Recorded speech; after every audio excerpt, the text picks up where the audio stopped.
Olá pessoal, nesse vídeo eu vou falar um pouco sobre um livro, começar a falar uma série sobre esse livro, né? Que é Uma Nova História da Humanidade, do David Graeber e do David Wengrow.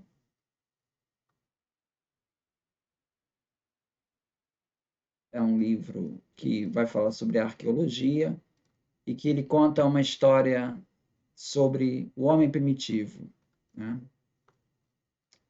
Então ele vai tentar desfazer algumas ideias que segundo ele, são disseminadas em livros como, por exemplo, do Sapiens, do Yuval Harari e de outros, né? Então ele vai partir dos conceitos, né, de que nós tínhamos, da ideia que veio de Rousseau, em 1754, quando ele publicou o discurso sobre a origem e os fundamentos da desigualdade entre os homens, em que ele fala das sociedades primitivas, aí de caçadores-coletores, como vivendo uma situação de uma inocência, né? É o mito do bom selvagem, né? Em pequenos bandos, né? Então esses bandos eles eram igualitários, exatamente pelo fato de ser pequenos. À medida que veio a revolução agrícola, começou a se ter excedentes agrícolas, começou a surgir as primeiras cidades. Então essa feliz condição do homem primitivo se desfez e deu então origem à civilização e ao Estado. E aí que o homem conseguiu, então, os avanços na literatura, na ciência, na filosofia. Então, qual é a questão aí de Rousseau, né? Então, o Estado ele entra como organizador, né? Instrumento de controle social para que a sociedade possa avançar. Uma outra perspectiva, né? Os autores, o Graeber, ele vai falar do Hobbes, né? Em inglês, quando ele vai escrever o Leviatã, isso um pouco antes, 1651, já parte de uma outra premissa, quer dizer, a humanidade ela não é um bom selvagem, pelo contrário, seres humanos são criaturas egoístas. E então a vida no estado de natureza original não tinha nada de inocente, pelo contrário, ela solitária, pobre, sórdida, brutal e curta. É uma luta de todos contra todos e ganha o mais forte. Então, nesse sentido, os mecanismos repressivos que o Rousseau mais tarde vai condenar, né, que os governos, tribunais, burocracia, polícia, tudo isso vai ser fundamental para colocar ordem nessa tendência natural ao caos, que é da humanidade. Inclusive nas palavras em inglês, né, a palavra politics, polite, police, tudo vem da mesma raiz grega, que significa polis, cidade, né? E cidade também está ligado ao latim civitas, de onde vem civility, civic, civilization. Então, essa ideia do controle social para você construir a civilização. Então, ele parte desses dois princípios, tanto da perspectiva do Hobbes, como da perspectiva do Rousseau. E esse autor, né, o Graeber, David Graeber, ele vai descrever um outro cenário. Né? Para ele, então, no mundo dos caçadores-coletores, antes da chegada da agricultura, já havia ali não era um estado de pureza natural, pelo contrário, havia várias sociedades organizadas já extremamente complexas, já complexas, tá? E isso bem antes do surgimento da agricultura. Então, a agricultura ela não determinou o aparecimento da propriedade privada, isso já veio antes. Ela, muitas das primeiras comunidades agrícolas, elas eram igualitárias. Então, você tem essa capacidade de sistemas complexos ainda antes do surgimento do Estado. Então, ele vai contestar esses modelos previstos, tanto pelo Hobbes quanto pelo Rousseau, como não tendo nenhuma relação com os fatos.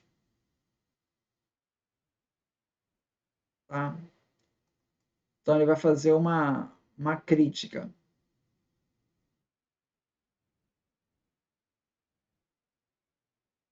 Então, a história formulada por Rousseau, contando como a espécie humana caiu de um estado original de inocência igualitária para desigualdade, ela, ela nos é apresentada para justificar a existência de um Estado. Então já deu para perceber que os autores têm um viés assim meio anarquista, né? Segundo ele, na verdade a sociedade já seria capaz de se organizar sem esse Estado, né? Então, para os autores, seria muito mais prático abandonar de uma vez essa ideia de jardim de Éden, esse paraíso idílico do bom selvagem, e de que todos na Terra viveram durante centenas de milhares de anos da mesma forma é, e organização social, para a proposta que eles estão apresentando.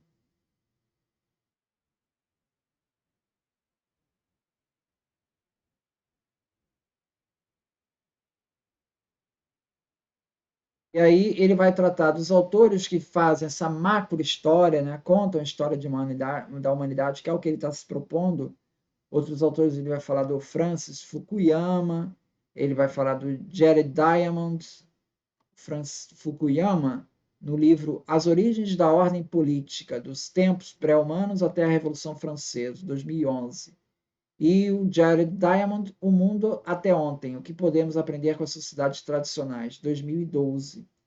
E também o Sapiens, da Yuval Harari. Né? Então, ele vai criticar esses autores porque eles partem dessa perspectiva do Rousseau ou da perspectiva do Hobbes. O Jeremy Diamond diz assim: grandes populações não conseguem funcionar sem líderes que tomem as decisões, executivos que ponham as decisões em práticas e burocratas que administrem as decisões e as leis.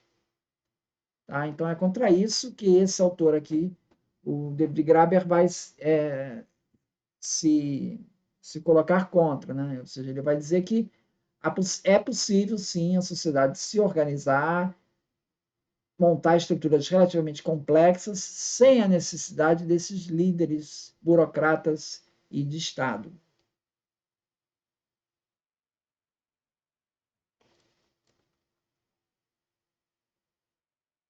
Quando se trata da violência em povos antes do advento do Estado, escreve o Steven Pinker, Hobbes e Rousseau estão falando do que não sabem, nenhum deles conhecia nada sobre a vida antes da civilização. Nesse ponto, o David Graeber vai destacar que o Steven Pinker está correto, ou seja, tanto Hobbes quanto Rousseau, eles não são especializados. Na época, né, os conhecimentos que a gente tinha da civilização primitiva ainda era reduzido. Né? Com os conhecimentos que a gente tem hoje, né, já não há mais fundamento para essas teses de Hobbes e de Rousseau. Ele vai dar um exemplo dessa diversificação da sociedade antes do surgimento do Estado, né? Da sociedade primitiva. Né? Então, ele faz referência a um esqueleto encontrado na caverna, numa das cavernas da Calábria, e conhecido como Romito II. É uma sepultura de 10 mil anos, então 10 mil anos de um homem com um raro distúrbio genético, é um tipo severo de nanismo, e que esse indivíduo ele tem todas as evidências que ele foi cuidado pelo grupo. O grupo, provavelmente formado por uma comunidade de caçadores-coletores, né? Ainda não estamos no surgimento da agricultura, nem da cidade, nem nada disso. Então, são grupos de caçadores-coletores e que eles acolhem esse indivíduo e cuidam dele, e, a princípio, por que outro motivo eles fariam isso, né? E constrói uma sepultura bem construída para ele. Então, e ele diz que isso não é um caso isolado, quer dizer, essa, essa evidência mostra é, ou uma organização social um pouco mais sofisticada. Como caracterizar isso com aquele mito do Hobbes de que o homem era selvagem e tal? Por que, que um homem selvagem, que está nessa luta pela sobrevivência, é, se esforçaria para cuidar desse Romito 2? Né? Então, isso sugere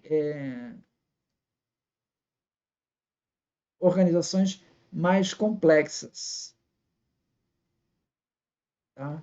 Então, segundo ele, a ideia do Hobbes e do Rousseau é tentar justificar esse processo civilizatório, né, que gerou a era do iluminismo. Então, é uma narrativa que coloca o iluminismo como um personagem superior às sociedades antigas. Né?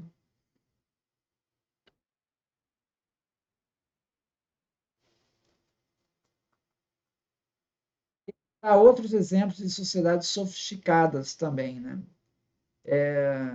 Existem evidências lá nos primeiros Homo sapiens, né, de trocas comerciais. Né? Então, colares, pulseiras de conchas que eram encontrados muito longe do local onde teriam sido fabricadas.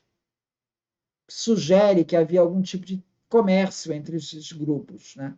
Aqui ele vai chamar a atenção: olha, nem sempre quando você encontra um produto muito longe do local em que foi fabricado, que isso necessariamente tenha vindo por meio de um comércio. Ele vai dar um exemplo que é citado pelo Bronislaw Malinowski no livro Argonautas do Pacífico Ocidental, de 1922, que ele estudou lá uma população indígena lá, dos Kula, em Papua Nova Guiné, e ali ele verificou que esses indígenas, né, eles faziam viagens por canoas, viagens arriscadas em alto mar, para visitar outras comunidades e trocar com elas relíquias das famílias. E esse processo era repetido. Então, as relíquias da família acabavam formando um círculo perpétuo, porque essas pessoas pegavam essas relíquias, depois elas pegavam aquilo e levavam para outro lugar. E assim esse produto ele acaba viajando por muito distante e não está necessariamente envolvido ali a questão da troca comercial. Ali está muito mais envolvido a questão de você criar laços de amizade, você estabelecer vínculos com outros grupos, do que propriamente fazer lucro. Então, você tem uma mercadoria que está sendo transportada para diferentes comunidades e que não é o resultado de uma troca comercial. Então, ele faz esses exemplos. É importante a gente pensar essa sociedade com essas organizações sociais um pouco mais complexas do que a gente poderia imaginar. E isso antes da agricultura. Isso é um povo primitivo que ainda está no estágio caçador-coletor, antes de uma formação do Estado ou qualquer coisa desse tipo. Então, essa é a perspectiva aí que os autores estão trazendo. Então, ele conclui assim: poderíamos dar muitos outros exemplos, mas supomos que, a essa altura, o leitor já captou a questão mais ampla que queremos estabelecer. Quando simplesmente tentamos adivinhar quais eram as atividades dos seres humanos em outros tempos e outros lugares, quase sempre nossos palpites são muito menos interessantes, muito menos excêntricos, em suma, muito menos humanos do que aquilo que provavelmente estava acontecendo. Ou seja, quando você vê lá a concha quilômetros de distância, a tendência é você, isso foi uma troca comercial, porque você está trazendo uma característica da sua sociedade para aquela época. Então é isso. Muito obrigado, então.